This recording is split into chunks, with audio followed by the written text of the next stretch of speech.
I'm Erik Charas. My business spans across several social endeavors.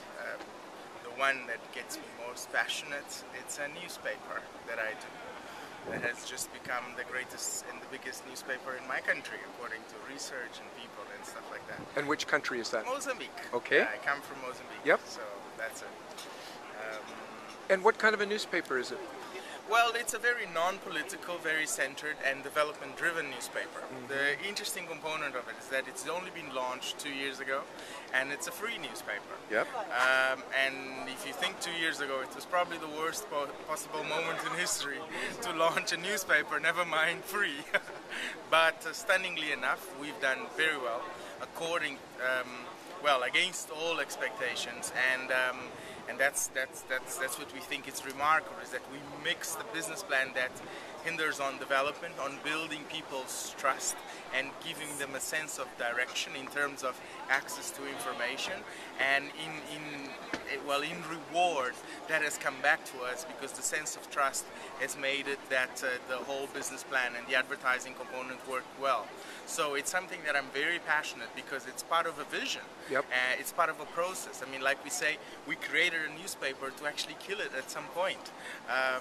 We want to take people that do not have access to information today at all. To give you an idea, in my country, the cost of one newspaper, it's equivalent to 8 pieces of bread. Wow. Yeah. And just last week, the government increased the price of bread because the wheat price has gone up in the world, and we've had riots for 3 days where 13 people were killed. Just to give you a comparison. Yep. So newspaper and news and information is not on people's lives as a priority. But as you know, and as most people know, that's where we get most of our information and knowledge. That's what drives our sense of growth, ourself. And so if you sit in a country like me and you're a young global leader and you meet with all these people, every time you go back you think, why am I at the bottom 10? You know, our country sits at the bottom 10 of every indicator. So you develop this passion and say, look, I will be nothing. I will never be this young global leader unless my country pulls up, grows with me, comes, unless I can carry every single individual's hope and expectation of that country into the global scenario. Otherwise, we're just going to be trailing and trailing, so it doesn't work. And that's what drives us. And, just to give you an idea, everybody that comes work for me gets what I call an induction, which is a 2-hour sense of vision. And ultimately, at the end of the day, at the end of 2 hours, they have to make a really tough decision. They're working for passion or they're not. Yeah, we do not employ people. You know, we bring in people that share the same sense of development and can carry on the process and the fight against underdevelopment, like we say, well, considering against all odds and considering whatever happens.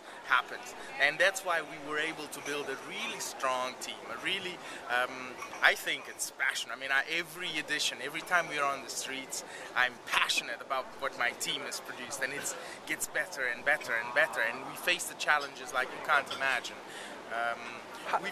How do you share that passion with your team or with your employees?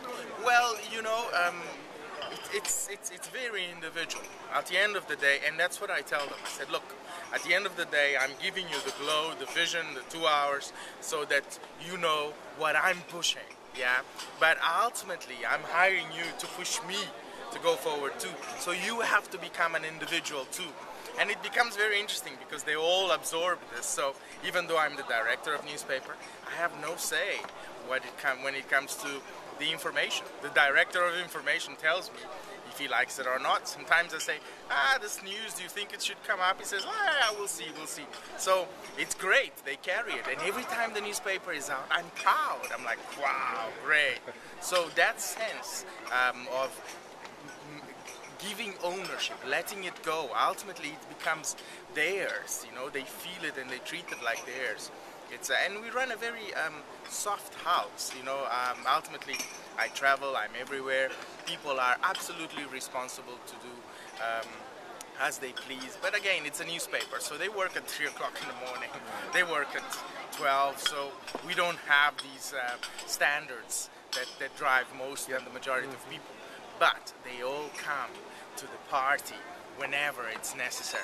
I mean, when we had these riots, just to give you an idea, it was a significant moment to us because we've captured the entire forgotten market, which is 12 million people that live on poverty and basically earn minimum wage. But they represent in my country a market of about $15 million a day. Yeah, and that market is appealing for all retailers, for all cellular companies and things like that that rely on masses. And all we did is we built a trust. We built the media that gets to those where the traditional media does not get. And in retrospect, what ends up happening is that the people that get absorbed by the traditional media, the me's, the you's, the YGLs, don't really, in my country, didn't really pay much attention to our newspaper.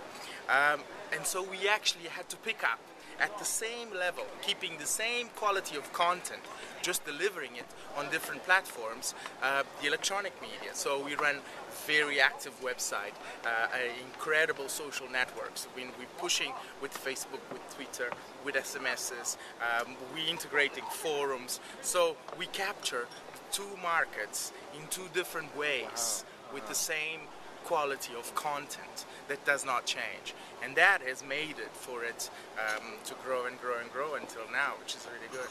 What sort of advice would you give a young leader who was passionate about what he or she did for sparking that passion in the people that work in the organization?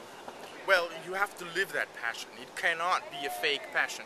You will be caught out if whatever it is you're doing, you're faking it. That's my sense of advice. True passion brings in people, brings in followers, brings in the ones that think that you are crazy, and ultimately, even if it does not bring the ones that you think it should, it brings you respect. The thing I got the most out of pushing my passion forward, and we've had tough moments, tough times, I got an absolute respect from everybody simply by the fact that they all recognize that I do whatever it takes to take my passion forward. Some people want to join, others want to fight it, but ultimately they all respect it. Erik, thank you very much.